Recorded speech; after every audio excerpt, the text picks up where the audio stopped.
Hai. Audio Jungle.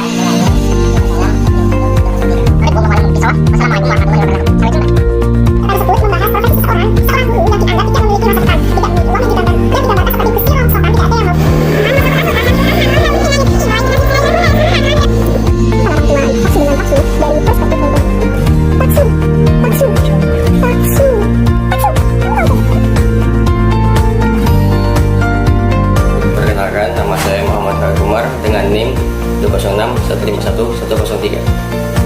Ridwan Fajar Mulyanto, NIM 206151135.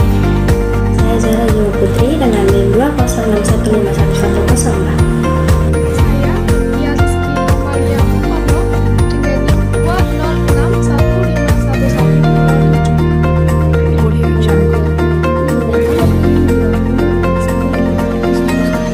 Saya Mutia Rizky Sakitiaudi dengan NIM 206151106. Satu buah cerpen atau karya sastra karya dari sastrawan Indonesia, yakni Bapak Putu Wijaya, yang berjudul Guru. Nah, kami mengulas cerpen beliau menggunakan pendekatan sastra, lebih tepatnya dengan sosiologi sastra. Sosiologi sastra sendiri, kami mengidentifikasi cerpen beliau Audio Jungle. dari berbagai fenomena sosial yang dimunculkan dalam cerpen tersebut. Nah, teman-teman, cerpen karya Putu Wijaya sendiri mengisahkan satu keluarga atau tokoh utama, yakni Taksu, yang bercita-cita ingin menjadi seorang guru. Nah, cita-cita yang mulia ini mendapat tentangan atau tidak sesuai dengan keinginan orang tuanya. Orang tua Taksu sendiri menganggap bahwa guru adalah profesi yang tidak layak atau tidak memiliki masa depan yang cerah, dan juga beranggapan bahwa profesi guru adalah pekerjaan yang ditekuni oleh orang-orang yang gagal. Nah, dengan demikian orang tua Taksu ini berusaha mati-matian agar cita-cita dari anaknya atau Taksu ini berubah di kemudian hari Audio Jungle. dengan mengusahakan beberapa cara, yakni salah satunya menyogok dengan menggunakan laptop, sampai dengan mobil BMW yang dibeli dengan menguras seluruh deposit tabungan orang tua Taksu. Nah, namun Taksu sendiri tidak sedikit pun goyah cita-citanya melihat laptop ataupun mobil yang ditawarkan oleh orang tuanya. Dia tetap teguh dengan pendiriannya ingin menjadi seorang guru atau pendidik.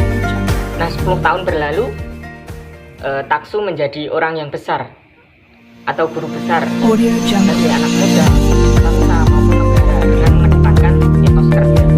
Nah, di sini titik baliknya orang tua Taksu mulai berubah persepsi Audio Jungle. persepsinya tentang guru. Dia menganggap bahwa Taksu adalah orang yang besar karena profesi dan Audio Jungle. itu sekarang meremehkan pekerjaan atau profesi. Nah, di dalam cerpen beliau atau cerpen beliau ini banyak sekali mengandung fenomena sosial.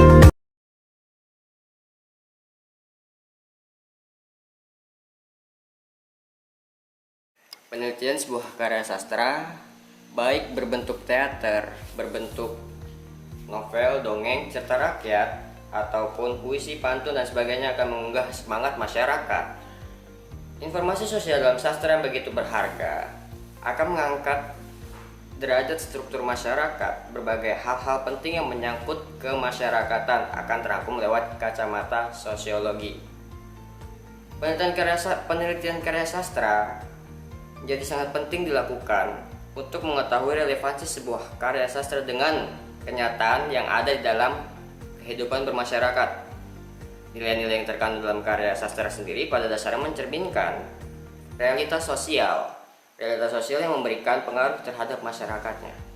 Tentunya, sebuah karya sastra dapat dijadikan media untuk mengetahui realitas sosial yang diolah secara kreatif dengan dasar ide pengarang, ide sosiologi sastra sendiri. Sementara sosiologi sastra sendiri didefinisikan sebagai salah satu pendekatan yang mengkaji sebuah sastra yang terfokus dalam pemahaman dan penilaian karya sastra dengan mempertimbangkan dimensi kemasyarakatan. Lalu kemudian dalam pengertian karya sastra sendiri ada beberapa tokoh yang mengemukakan hal-hal sosiologi sastra tersebut. Di antaranya Hakikat Sosiologi Sastra menurut pendapat Ratna tahun 2003. Sosiologi sastra berasal dari kata sosiologi dan sastra. Sosiologi berasal dari akar kata dalam bahasa Yunani. Dalam bahasa Yunani sendiri, sosius berarti bersama-sama, bersatu, kawan, teman. Sementara logos berarti sabda, perakatan, perumpamaan, perkembangan berikutnya mengalami perubahan makna. Logis atau logos itu berarti makna pemahaman ilmu. Jadi sosiologi sastra itu berupa ilmu yang mengenai asal-usul pertumbuhan evolusi masyarakat. Ilmu pengetahuan yang mempelajari keseluruhan jaringan bermasyarakat atau hubungan antara manusia dalam masyarakat sifatnya umum, rasional, dan empiris. Lalu yang kedua ada juga Ratna tahun 2003 nomor 25. Sosiologi sastra adalah penelitian terhadap karya sastra dengan mempertimbangkan keterlibatan struktur sosialnya. Lalu yang terakhir bisa disimpulkan bahwasanya sosiologi sastra adalah pemahaman karya sastra yang dilihat dari struktur sosialnya dengan gejala sosial yang timbul atau bisa disebut sebagai kesenjangan sosial, seperti itu.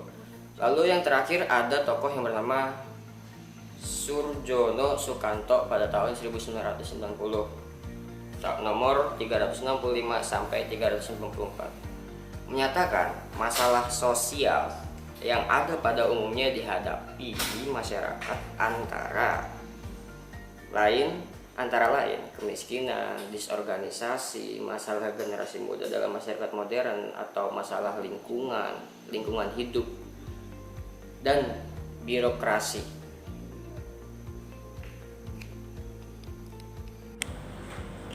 Masalah sosial dalam cerpen berjudul Guru karya Putu Wijaya. Pembahasan latar sosiologi sastra dalam pembahasan kemiskinan di organisasi keluarga, masalah generasi muda dalam masyarakat modern, dan masalah lingkungan hidup. Kemiskinan dapat diartikan sebagai suatu keadaan di mana seseorang tidak sanggup memelihara dirinya sendiri sesuai taraf kehidupan kelompok dan tidak mampu memanfaatkan tenaga mental dan fisiknya dalam kelompok tersebut. Di mana dalam cerpen tersebut membahas profesi seorang guru yang dianggap tidak memiliki masa depan, tidak memiliki uang yang digambarkan seperti besi rongsokan, tidak ada yang mau beli. Profesi guru dianggap gersang karena tidak dapat memenuhi kebutuhan hidup sehari-hari.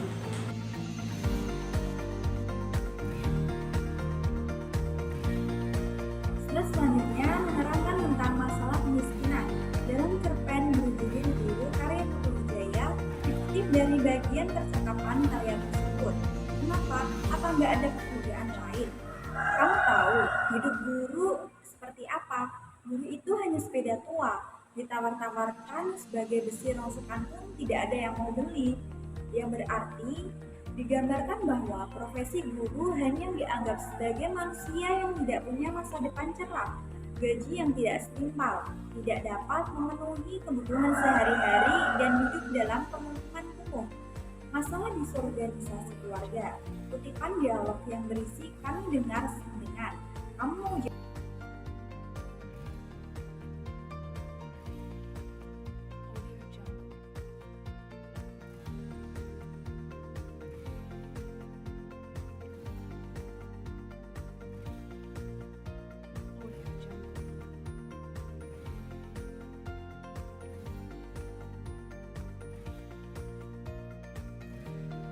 Yang selanjutnya yaitu masalah generasi muda dalam masyarakat modern yang umumnya ditandai oleh dua ciri yang berlawanan.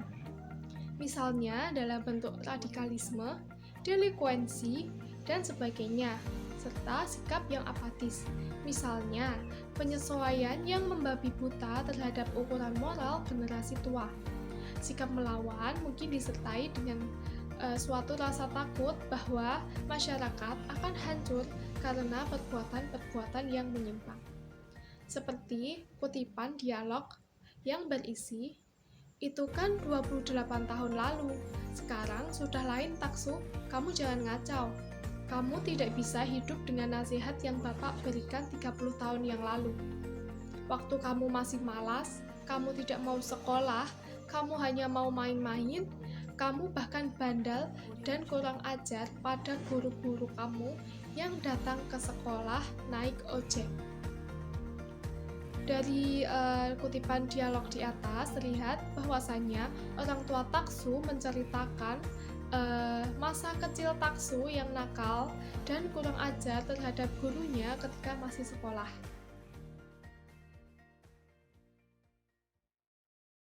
Saya akan meneruskan penjelasan tentang masalah lingkungan hidup.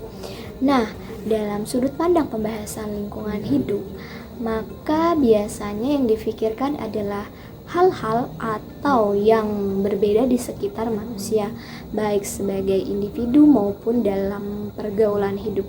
Berikut ini penggalan percakapan orang tua Taksu dengan Taksu dari perspektif lingkungan. "Taksu, kamu mau jadi guru pasti karena kamu terpengaruh oleh pujian-pujian orang-orang pada guru-guru itu ya? Mentang-mentang mereka bilang guru pahlawan, guru itu berbakti kepada nusa dan bangsa. Itu bohong semua. Itu bahasa pemerintah. Apa kamu pikir betul guru itu yang sudah menyebabkan orang jadi pintar? Apa kamu tidak membaca di koran-koran banyak guru-guru yang brengsek dan bejat sekarang ini, Dalam potongan tersebut, terlihat bahwa orang tua Taksu tidak ingin anaknya menjadi guru. Mereka mengira Taksu terpengaruh akan pujian orang sekitar pada guru, bahwa guru adalah pahlawan yang berbakti kepada nusa dan bangsa. Terima kasih. Nah, kurang lebih begitu teman-teman. Tinjauan sosiologi sastra dalam cerpen Guru karya Putu Wijaya. Kami menemukan atau mengidentifikasi beberapa fenomena sosial yang terdapat pada cerpen beliau. Yang pertama ada kemiskinan, yang kedua ada disorganisasi keluarga, yang ketiga ada generasi, yang keempat ada lingkungan. Nah, kemiskinan sendiri dalam cerpen beliau, yakni dengan contoh pencitraan seorang guru yang dianggap pekerjaan yang tidak memiliki masa depan atau masa depan yang tidak layak bagi seseorang. Yang kedua, ada disorganisasi keluarga. Nah, disorganisasi keluarga ini digambarkan oleh Putu Wijaya dengan konflik atau pertentangan antara keinginan seorang anak dengan keinginan orang tuanya, yakni Taksu ingin menjadi guru yang ditolak mentah-mentah oleh orang tuanya, bahkan sampai ingin dibunuh. Yang ketiga ada generasi. Nah, di sini generasi yang dimaksud adalah generasi modern memiliki persepsi atau pandangan bahwa guru adalah pekerjaan yang tidak layak, bahkan tidak memiliki masa depan, tidak bisa hidup bermewah-mewahan dengan tanggung jawab yang besar, mencerdaskan anak bangsa dan lain sebagainya, namun tidak memiliki timbal balik yang setara. Yang terakhir atau yang keempat adalah lingkungan. Nah, lingkungan ini menganggap bahwa guru adalah sepeda yang usang, jangankan untuk membeli, melirik saja orang pun enggan. Nah, di sini beranggapan bahwa guru memiliki tugas yang sangat berat atau menumpuk, namun imbalan atau gaji yang diterima tidak setara dengan pekerjaan yang telah dilakukan. Bahkan menganggap bahwa profesi guru hanya membuang-buang tenaga dan tidak memiliki kehidupan yang layak, bahkan bisa dianggap berkehidupan seperti rakyat jelata. Mungkin itu yang dapat kami sampaikan mengenai cerpen karya Putu Wijaya dengan judul Guru. Kurang lebihnya mohon maaf apabila ada salah-salah kata dan lain sebagainya dari kelompok kami. Wallahul muwaffiq ila aqwamit thoriq, wallahu a'lam bishawab. Wassalamualaikum warahmatullahi wabarakatuh. Sampai jumpa.